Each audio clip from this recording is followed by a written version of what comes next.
एक Indian student ने zero funding के साथ गूगल के $2 ट्रिलियन एम्पायर को चैलेंज किया और वो जीत रहा है। उसने वो किया जो माइक्रोसॉफ्ट अपने तमाम बिलियंस के साथ नहीं कर सका। ये है अरविंद श्रीनिवास की कहानी, कैसे वो एक मिडिल क्लास इंडियन बॉय से परप्लेक्सिटी एआई का फाउंडर बना। Perplexity, it's an AI search engine startup looking to take on Google, raising $74 million in a advertising. Let's bring in Perplexity CEO and co-founder Aravind Srinivas. Perplexity is an AI answer engine backed by Jeff Bezos and Nvidia, just to name a few. इस video के and तक आप समझ जाओगे कि कैसे 30 लोगों की टीम ने टेक जायंट्स को आउटस्मार्ट किया। दिसंबर 2022 में जब चैट जीपीटी आया, सब हैरान हो गए थे। ये एक ऐसा रेवोल्यूशनरी एआई था जो किसी भी सवाल का जवाब दे सकता था। लेकिन अरविंद, जो ओपन एआई और गूगल दोनों में काम कर चुका था, उसने 2 सीरियस प्रॉब्लम्स देखी जो बाकी सब इग्नोर कर रहे थे। प्रॉब्लम 1, चैट जीपीटी का डाटा 2021 तक लिमिटेड था। यानी अगर आप उससे सवाल पूछते व्हाट्स द न्यूज़ टुडे, तो उसका जवाब मिलता I don't have access to current information. Problem 2, no sources. Chat GPT जवाब देता था बगैर प्रूफ के। Real facts versus fake facts कैसे पता चलेगा। दूसरी तरफ गूगल स्टोन एज में फंसा हुआ था। कीवर्ड सर्च करो, 10 ब्लू लिंक्स मिलेंगे, फिर हर वेबसाइट पे घंटों सर्च करो और शायद जवाब मिल जाए। यहाँ अरविंद को एक जीनियस आइडिया आया, क्या होगा अगर हम एआई की कन्वर्सेशनल पावर को सर्च इंजन की रियल टाइम एक्यूरेसी के साथ कंबाइन कर दें। अरविंद ने डिसाइड कर लिया, मैं एआई कंपनी नहीं बनाऊंगा, मैं सर्च कंपनी बनाऊंगा जो बेस्ट अवेलेबल एआई को यूज करती हो। और कंपेटिटर्स क्या कर रहे थे? ओपन एआई बिलियन स्पेंड कर रहा था मॉडल्स की ट्रेनिंग पे, गूगल बार्ड और जेमिनाई बनाकर कैचअप कर रहा था, और मेटा वो चैट जीपीटी का क्लोन बना रहा था। परप्लेक्सिटी ने अपना एआई मॉडल बिल्ड नहीं किया, उसने एक स्मार्ट शॉर्टकट लिया, AI plus real time web plus verified sources. चलो सिंपल वर्ड्स में समझते हैं ये कैसे काम करता है।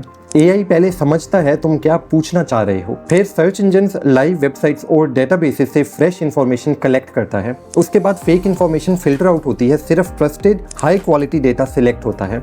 हर आंसर के लिए बेस्ट मॉडल यूज होता है, जीपीटी, जेमिनाई या क्लॉड, जो बेस्ट हो स्पेसिफिक क्यूरी के लिए। और फाइनली जवाब प्रिपेयर होता है प्रॉपर वेरीफाइबल लिंक्स के साथ। नो मोर गेसवर्क। अगर तुम्हें लगता है ये स्ट्रेटजी माइंड ब्लोइंग है तो नीचे जीनियस कमेंट करो। अब रियल क्वेश्चन, क्या परप्लेक्सिटी सच में गूगल को बीट कर सकता है? देखो, गूगल को बीट करना कोई सिंपल गेम नहीं।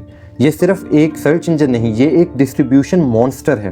गूगल के क्रोम के पास ब्राउजर्स का 67% शेयर है ग्लोबली। मोबाइल डिवाइसेस की बात करें तो एंड्रॉयड की 72% मार्केट उनके हाथ में है। मतलब हर एंड्रॉयड डिवाइस और क्रोम ब्राउजर पे डिफॉल्ट सर्च इंजन गूगल है। और बचे हुए 28% आईफोन्स, वहां भी गूगल एप्पल को $20 बिलियन पर ईयर पे करता है ताकि डिफॉल्ट सर्च इंजन गूगल रहे। ये है रियल मोनोपोली, किसी को खेलने का चांस ही ना दो। इसीलिए अब परप्लेक्सिटी ने अपना ब्राउजर अनाउंस किया है जिसका नाम है कोमेट। और ट्विस्ट ये है, इवन ओपन एआई इंटरेस्टेड है क्रोम ब्राउजर को एक्वायर करने के लिए। जब परप्लेक्सिटी दिसंबर 2022 में लॉन्च हुआ तो इसका search volume 2000 searches per day था। आज ये डेली 3 मिलियन से ज्यादा सर्चेज हैंडल करता है। ये सिर्फ एक साल में 1000 टाइम्स ग्रोथ है। इस कंपनी की वैल्यूएशन भी माइंड ब्लोइंग है।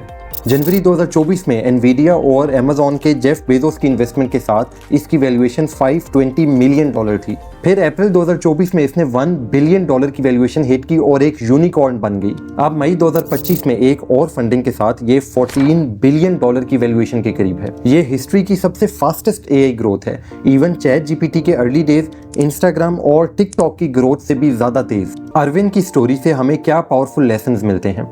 नंबर 1, खुद को डिफरेंटली पोजीशन करो। जब कंपनीज चैट जीपीटी के साथ compete करने की रेस में थी तो परप्लेक्सिटी ने बिल्कुल नई कैटेगरी क्रिएट की, एआई पावर्ड सर्च इंजन्स, और उन इश्यूज को सॉल्व किया जो चैट जीपीटी का फोकस नहीं थे।